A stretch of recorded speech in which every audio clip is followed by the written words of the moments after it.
How are you doing? This is David W. Williams, also known as Diamond Dave, the founder of the highest paid part-time job in the world options trading program. We're going to really quickly run through Market Mondays for 3/1/2021.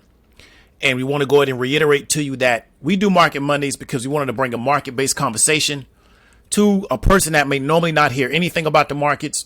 We wanted to put it in very common terms. We didn't want to make you think that you got to have a PhD in finance or economics or mathematics or business to really understand the markets and what they can do for you. And what we really want to encourage you to do is take this information, go back around your family and start making a market-based conversation part of your daily routine. So let's go ahead and get into it. What we saw today was the market was up. The market was relatively green today, which was a turnaround from last week where the market started off red and pretty much ran red the rest of the week to maybe like Friday. And what we saw today was that the Dow Jones was up around 2.3%. The S&P 500 was up around 2.6%. And the NASDAQ gained around 2.9%. And one of the reasons why people may believe that the market was up today is because the bond yields decreased, right, which was reverse of what happened last week. And then we also have a positive vaccination news, which may have driven the market higher. However, I want you to really take into consideration that the market ran red all week last week, except for maybe Friday. Therefore, unless the market is going to hit like a massive sell-off or what some people like to call a correction, it was going to bounce back. So the market kind of ebbs and flows. It doesn't always go in one direction. However, if you look at maybe say the S&P 500 chart over the course of a year, you'll see that it pushed up the majority of the year, but you're all going to have a few days or maybe a week where it may be red. However, over the long term, it's going to just keep pushing up because the market is designed to go up. I want you to really understand that. Therefore, if it's red one week, it doesn't mean that everything is falling apart. It means that, you know what, people have decided to move their money into different areas. However, eventually they're going to come back, right? Because that's just the way this market works. Therefore, what we need to do is there's going to be some very important indicators coming out this week. I think the Fed is coming out with another report. So let's observe the market and see, does it continue to push green the rest of the week? Or maybe does it reverse? Or maybe does it somewhat trade neutral or horizontal? Now let's go into jump outs. And we're going to talk about companies that did really well or companies that did not do really well. Give you some context. And this is going to be something that you can take home and take around the people in your area and kind of get a better understanding of what's going on. Royal Caribbean, white, was down around 2%, $1.92, which is unusual because what we talked about when the market was really bullish today. However, Royal Caribbean was red. One of the reasons is that information came out that they're going to do a massive offering because they need to raise capital. OK, so this is one of the quote unquote turnaround stocks. It's supposed to turn around as a result of us coming out of COVID, vaccination, things of that nature. However, you have to understand when you're looking at a company like Royal Caribbean, there's essentially decreased the majority of their operations, but they still have a cash burn every month or every quarter. So therefore, when you're looking at a company like this that has decreased the majority of their commercial activity, you want to look at what is their cash burn? How much money are they spending, right, every month or every quarter just to keep this business open, right? So they've tried to cut a lot of expenses, but they still do have some expenses that they have to utilize. They're going to be either fixed or variable that they couldn't decrease down to zero to keep this business going. Therefore, they have to do an offering because they need to raise capital, probably to try to get this thing back going once we come out, right, of this COVID situation. Because we always talked about once they get these vaccines out and they get this testing out and make it really rapid, you know, the cruise lines are going to open back up. So I was telling people when the cruise lines went down, they're a great long-term play if you're willing to hold for like 5 years. OK, however, the risk is that some of these companies may go bankrupt before they can get boats back on the water. So that's the biggest risk. I think this is a great 5-year hold, but the big risk is that they may run out of money before they can get boats back on the water and continue operations. But the cruise business is a really good business to be in. It's a big revenue producing business because they really understand their market. They understand their operations and they just really make a lot of money. Now let's talk about Zoom. So Zoom reported today earnings. They blew their earnings out of the water, which was expected. Everybody's using Zoom.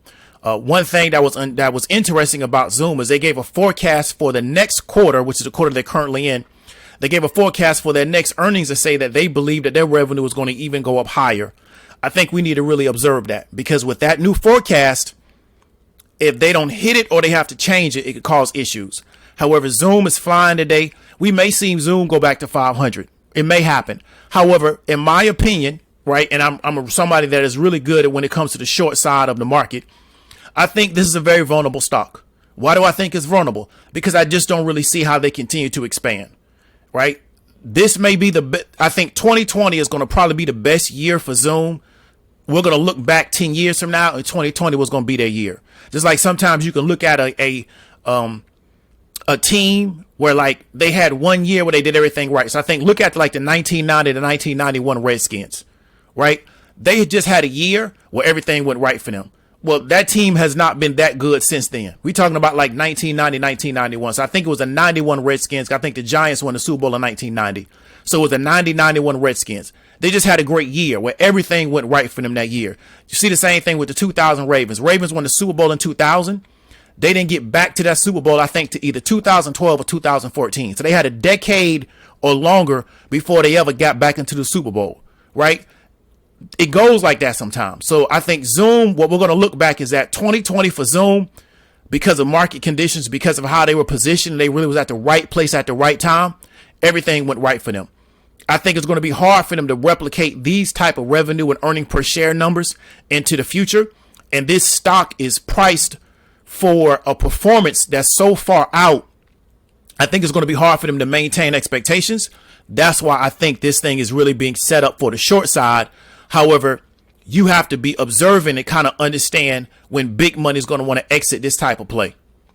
Now let's talk about GameStop. GameStop is just probably the weirdest play I've probably seen in a very, very long time because it popped back up last, I want to say Thursday. Their call market was real funny, and I may do a video on that.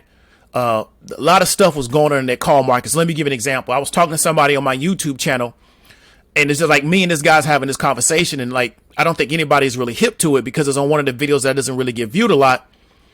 And we were talking about the March 19th call for 800. That call at one time was $40. When I woke up, I want to say either Thursday or Friday, and I looked at that call was $1,500 in the morning. Like around 9:35, that call was $1,500. 2 weeks ago, that call was $40. So what the market makers did is that when GameStop started to ride up, what they did was they spiked volatility really, really high, and they made calls very expensive. Why did they do that? And like I said, I may just do a whole video on this because I don't think people really understand this. They did this because, one, they don't want you buying calls. Two, whoever has calls, they want you to sell them. Because if I had bought those calls at the March 19th $800 strike, and I paid $40, $50, $60, $70, $100, $500 for them, and I wake up on Friday and they're $1,500, I'm selling. There's no way in the world I don't sell it, because when I woke up this morning, those calls were $500, right? So as the volatility went down, it took a lot of juice out of those calls, but those calls were hella juiced up Friday morning. So what we're seeing is that the market makers are not going to get caught with their pants down this time. As soon as this thing moves up, they spike volatility on calls to do what? To get people to not buy calls, right? And to get people to sell their calls to take a lot of pressure off this spike, because this is the issue. This is what people don't talk about when they talk about the cover call game. When you're a market maker, I don't mean you're an individual person buying calls. When you're a market maker and you're selling 20,000 calls at a particular strike, you got to hedge it by buying the shares, right? Well, nobody believes in GameStop except for like people on blogs. Nobody really believes in a long-term vision of this company. Therefore, they don't want to get stuck holding all these GameStop shares because their attitude is we're going to take a loss on them. They don't really believe that anybody's going to exercise. Nobody believes that somebody's going to exercise GameStop stock at $400. Okay, because it's not a $400 company. Therefore, the market makers with the call market are playing a lot of games to make sure that they can try to prevent this thing from running back up again, even though they may not be able to prevent it, because if there's a big enough demand on the shares, it's going to move up. But when you're looking at some of the things that they're doing with volatility on the call side, because GameStop, it ran up last time because of the call market. Very similar to what Tesla did in the summer, right before they did they split. They ran up because SoftBank came in and bought hella calls, and then the market makers had to hedge that by buying shares, which drove that stock up. Then the shorts got squeezed, which drove it up again, and then it becomes a feedback mechanism where everybody starts to feed into each other, which continues to move up the price. Okay, so continue to observe GameStop. I'm not going to get into the options market because I don't believe in paying that kind of volatility, right? If you want to, go ahead, because you can make a lot of money off of it. It'll probably fall back then. But one thing I guard people against is that, you're looking at an options contract and they got 500% volatility. You're paying a lot of money just to get into the door. Right. And then if there's always a chance that things may not go the way you think they're going. So then you also pay a lot of money to try to get out of the play because you pay so much to get in. So what I do is I try to look for plays to where the volatility is not so sky high, where just to get into the situation, I got to pay a lot of money. Because there was a time when it was doing its first run up, I'd never seen volatility this high on calls. There was volatility on calls at 2,400, right? 3,500. I mean, that's ridiculous. But they had baked in the anticipation that this thing is going to 800 or 1,000 or whatever they say it's going to go into. And also to add in before we get off this, we know now that this was not a play that was being done by the Reddit people. So the drive-by media, right? Because they drive by and they just report what they see as they're driving by. Try to convince us that it was the people on the message boards that was driving this up. We know now that it was really funds. Okay, because a lot of us don't really understand is that a lot of the funds, they really try to rip each other's eyes out. That's why they're there. So if they can see weakness in another fund, their job is we're going to exploit that weakness and take advantage of it. Therefore, this was really running up because of funds, right? Because of really prop firms that have a few $1 million of capital that can buy in. They can buy 10 and 15 and $20 million lots. It wasn't guys on Reddit on Robinhood, right? And so we got to really understand sometimes a lot of what the news is reporting to us about a particular situation is not accurate because we talked about before, they're part of I wouldn't say a conspiracy, but they're part of a movement to make sure that retail people don't really understand the market. Now let's go into the topic of the day. Should you take on margin from your brokerage? And so we gave a scene from one of my favorite TV shows, and I have very few TV shows that I even care about because I don't really watch TV. However, every once in a while I will watch a specific show. So this is Game of Thrones, and there was an institution in Game of Thrones called the Iron Bank. And when the Iron Bank was introduced into this particular show, it was interesting because one of the patriarchs of the show, who was a really tough person, he had people hit, he had people assassinated. He really wasn't taking any shorts about how he moved.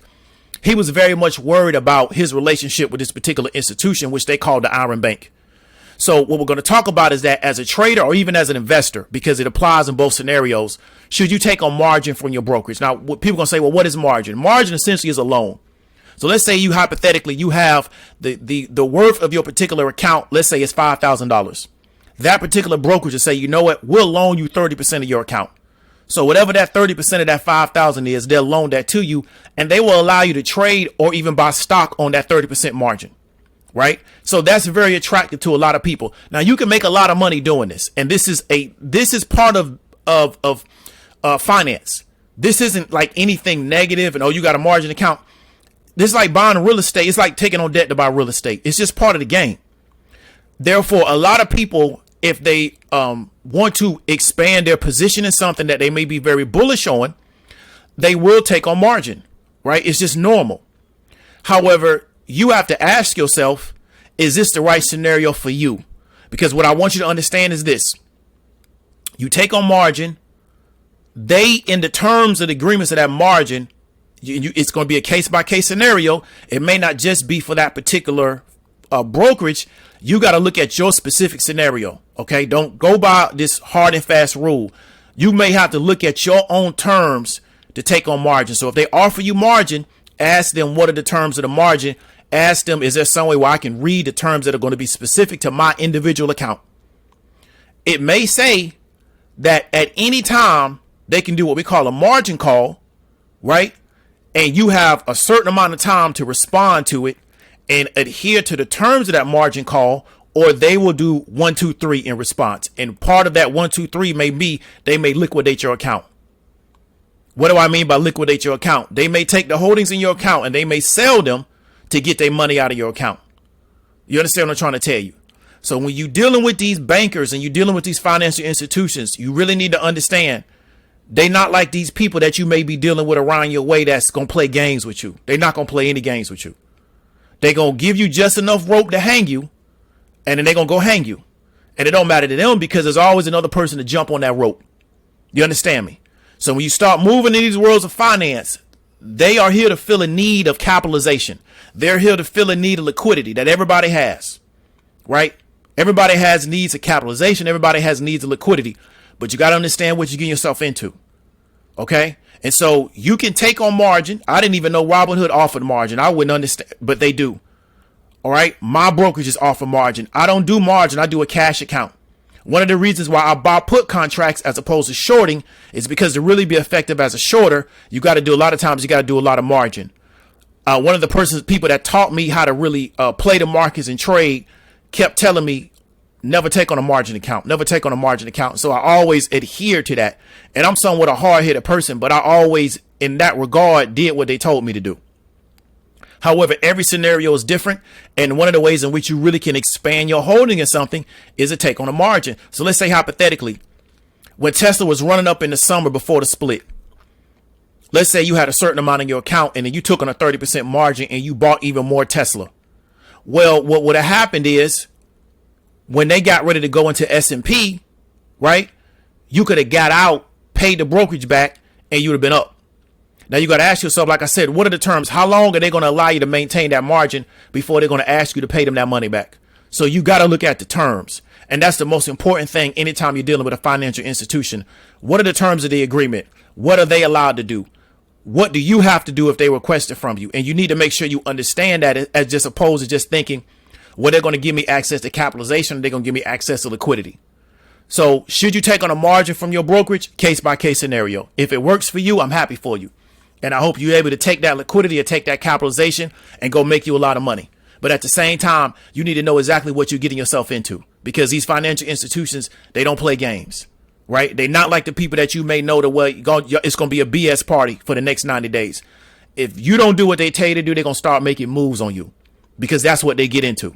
So you want to really understand how they play ball before you get into a relationship with them, because it's their money at the end of the day. It's not yours. So this is going to be Market Monday for March 1st, 2021. This year is flying by. We already in March. We're going to be in the summer in a minute. So I want to really encourage you to really lock in on your goals, get a better understanding of these markets. If you have any questions, hit me up in the comments. If you know somebody can get value from it, share it out. This is David W. Williams, also known as Diamond Dave, and I'll talk to you later.